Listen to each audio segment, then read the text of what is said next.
Hi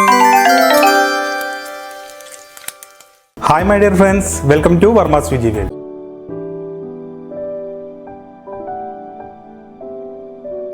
രുചി തേടിയുള്ള വർമാസ് രുചി വേൾഡിൻ്റെ യാത്ര ഇന്ന് ചെന്നെത്തുന്നത് ഒരു അയ്യങ്കാർ റെസിപ്പിയിലാണ്. അയ്യങ്കാർ മോർ കുഴമ്പ്. സാധാരണ കണ്ടുവരാറുള്ള മോര് കറികളിൽ നിന്നും പുളിശ്ശേരികളിൽ നിന്നും ഏറെ വിഭിന്നമായ ഒരു traditional Tamil recipe. Let's enjoy variety and tasty Iyengar more കുഴമ്പ്.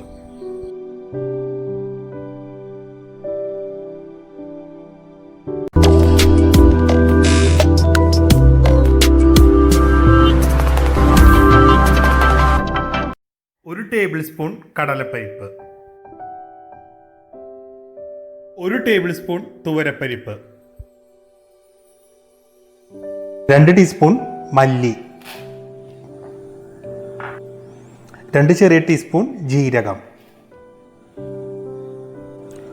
1 ടീസ്പൂൺ പൊന്നിയരിയാണ് കേട്ടോ, പച്ചരി എടുത്താലും മതി. 1/2 കപ്പ് വെള്ളത്തിൽ 10 തൊട്ട് 15 മിനിറ്റ് വരെ ഈ ധാന്യങ്ങളെല്ലാം കുതിരാനായിട്ട് ഇടണം. ഇവ കുതിരണ സമയം കൊണ്ട് നമുക്ക് ഇതിലേക്കുള്ള കഷ്ണങ്ങൾ റെഡിയാക്കാം. നമുക്ക് ഈ മോർ കുഴമ്പ് ഉണ്ടാക്കാൻ വേണ്ടിയിട്ട് കുറച്ച് വെണ്ടക്കായയും അതുപോലെ തന്നെ കുമ്പളങ്ങയാണ് ഞാൻ ഇവിടെ എടുത്താക്കുന്നത്. ഇതൊരു 5 വെണ്ടക്കായ ഉണ്ട്. വെണ്ടക്കായ ഞാൻ ഒന്ന് ചെരിച്ചിട്ടാണ് കട്ട് ചെയ്താക്കുന്നത്. അതുപോലെ തന്നെ ഒരു 100 ഗ്രാം കുമ്പളങ്ങയും ഈ ഒരു വലിപ്പത്തിലാണ് കട്ട് ചെയ്താക്കുന്നത്. ഇത് നമ്മൾ എന്താ ചെയ്യേണ്ടത് വെച്ചാൽ ആദ്യം തന്നെ ഈ വെണ്ടക്കായ ഒന്ന് വെളിച്ചെണ്ണയിൽ വഴറ്റിയെടുക്കണം. അതുപോലെ തന്നെ കുമ്പളങ്ങ ഒന്ന് വേവിച്ചെടുക്കണം. അപ്പോൾ ഇനി നമുക്ക് ഈ 2 പ്രോസസ്സും ഒന്ന് ചെയ്ത് നോക്കാം.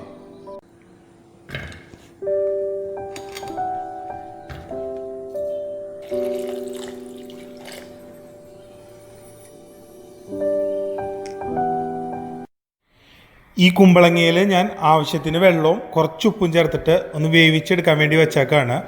ഇനി നമ്മൾ വെണ്ടക്കായ വഴറ്റണ സമയത്തും അതുപോലെ തന്നെ മോര് ചേർക്കുന്ന സമയത്തും കുറച്ച് ഉപ്പും കൂടി ചേർക്കുന്നുണ്ട്. അപ്പോൾ അതുകൊണ്ട് ഞാൻ വളരെ കുറച്ച് ഉപ്പ് മാത്രമാണ് ഇപ്പോൾ ചേർത്തിട്ടുള്ളൂ. ഇനി നമുക്ക് ഈ കഷ്ണം ഒന്ന് വേവിച്ചെടുക്കാം.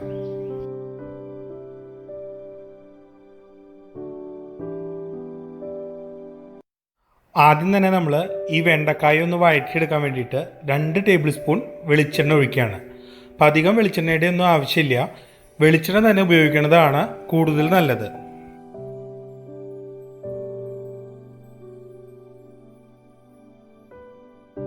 വെണ്ടക്കായ ഇട്ട് കൊടുക്കാം.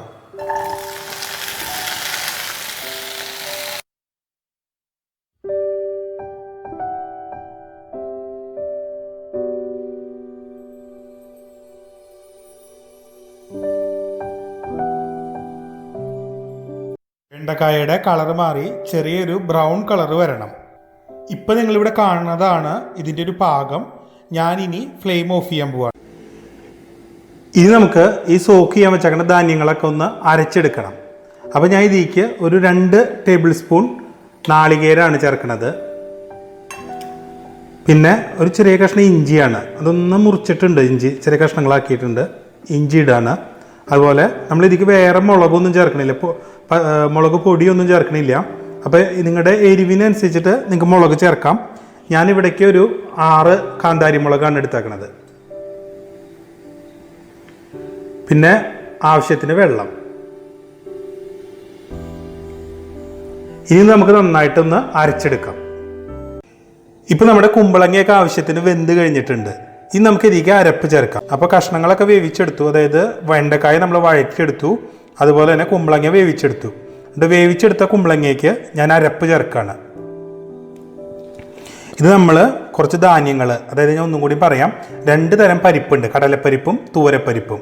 അതുപോലെ തന്നെ കുറച്ച് മല്ലി, കുറച്ച് ജീരകം, അതുപോലെ ഒരു ചെറിയ സ്പൂണ് പച്ചരി, അത്രയും സാധനങ്ങൾ ചേർത്തിട്ട് അതിൻ്റെ ഒപ്പം നമ്മൾ കുറച്ച് നാളികേരവും ഒരു ചെറിയ കഷ്ണം ഇഞ്ചിയും കുറച്ച് പച്ചമുളകും ചേർത്തിട്ട് അരച്ചതാണ്. നന്നായിട്ട് വെണ്ണ പോലെ അരച്ചിട്ടുണ്ട്. ആ അരപ്പാണ് നമ്മൾ ഇതിലേക്ക് ചേർത്തത്. ഇനി നമ്മൾ ഇതിലേക്ക് കുറച്ച് പച്ചമോരാണ് ചേർക്കാൻ പോണത്. അതായത് 1 കപ്പ് പച്ചമോരാണ് ഞാൻ ഇപ്പോൾ ഇതിലേക്ക് ചേർക്കാൻ പോണത്.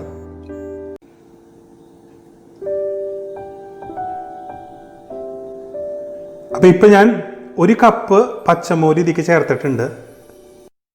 ഇനി നമുക്ക് ഈ കറിക്ക് ആവശ്യമായിട്ടുള്ള ഉപ്പ് ചേർക്കാം. അപ്പോൾ ഉപ്പ് ചേർക്കുമ്പോൾ എപ്പോഴും ശ്രദ്ധിക്കേണ്ട കാര്യം, നമ്മൾ എടുക്കുന്ന മോരിൻ്റെ പുളിയുടെയും അതുപോലെ തന്നെ നിങ്ങളുടെ ഓരോരുത്തരുടെയും രുചിയുടെ അനുസരിച്ചിട്ട് വേണം ഉപ്പ് ചേർക്കാനായിട്ട്. ഞാനിവിടെ ഏകദേശം ഒരു 1.5 ടീസ്പൂണോളം ഉപ്പാണ് ചേർത്തിട്ടുള്ളത്. ഇനി നമുക്കിത് നന്നായിട്ടൊന്ന് ഇളക്കി യോജിപ്പിക്കാം.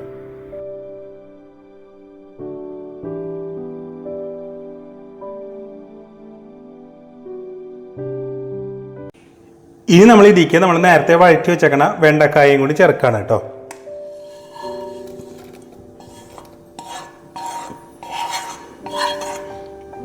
ഇനി നമുക്ക് ഒരു 5 മിനിറ്റ് നേരം ഈ കറി ഒന്ന് തിളപ്പിച്ചെടുക്കാം.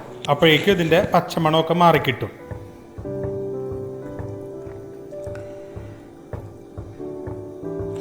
ഇനി നമുക്ക് ഈ മോർ കുഴമ്പിക്ക് കടുകും മുളകും അതുപോലെ തന്നെ വേപ്പിലയും കൂടി ഒന്ന് താളിച്ച് ചേർക്കണം. അപ്പോൾ നമുക്ക് ഇനി അതൊന്ന് വറുത്തെടുക്കാം.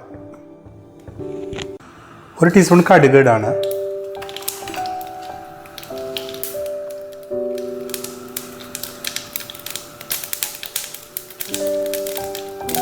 കുറച്ച് വറ്റൽമുളക്, ഒരു 3 വറ്റൽമുളകാണ് ഇട്ടത്.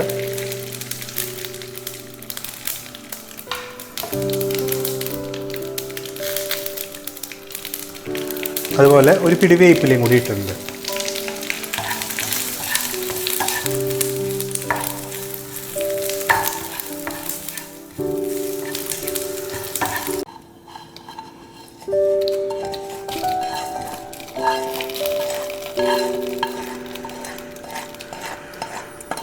വളരെ വ്യത്യസ്തതകൾ നിറഞ്ഞ ഈ അയ്യങ്കാർ മോർക്കുഴമ്പ് നിങ്ങളെല്ലാവരും എൻജോയ് ചെയ്തിട്ടുണ്ടാവുമെന്ന് കരുതുന്നു. എല്ലാവരും ഉണ്ടാക്കി നോക്കുക. അതിനുശേഷം നിങ്ങളുടെ അഭിപ്രായങ്ങളൊക്കെ ഞങ്ങളെ അറിയിക്കാം. അപ്പോൾ നമുക്ക് വീണ്ടും കാണാം മറ്റൊരു പുതിയ റെസിപ്പി ആയിട്ട്. അതുവരെ ബൈ.